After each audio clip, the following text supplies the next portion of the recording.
Abanyabuciko bamarisa 5 go busaba dikono bwa Rugando muri Katerera Rubirizi district batorine abaraye bembere emirimo yo busaba dikoni. Asigaranye kwa sokuzi.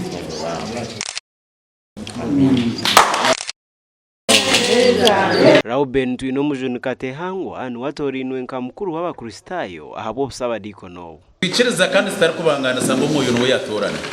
Natorana ko rabiro muri itwe konka tutorana s'abantu barungi kandi bokwereza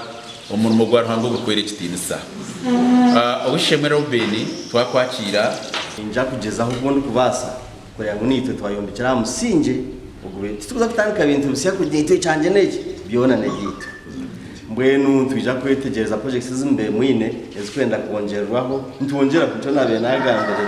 na kirugu hari competition of things. Nyakutorana omusya Rauben Ageihangwe araganise okutera tochi omikorere y'amashomero no kuriza abana omudini aina masikongu ekicyakorwa nyensi y'emyeto netangara amakanisa gona gaza tu amashomero gona gaza ecyakandi Sunday school ni bed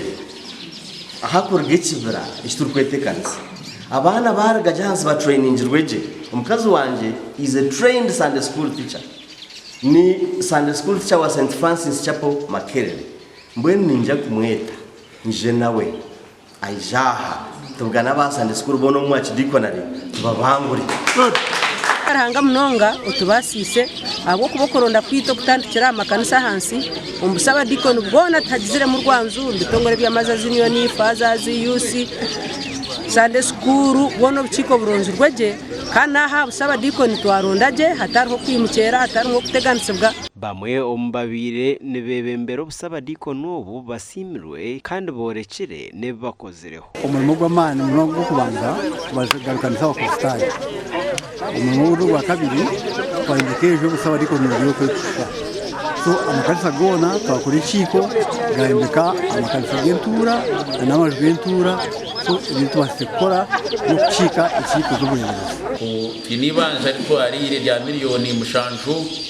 tube twatire umutwe w'abantu marire njukutayira abantu bakweranya dinare okukora no kuboneza no kutamukindo institute yitu gasha kwa Onesimus Ndyanabo.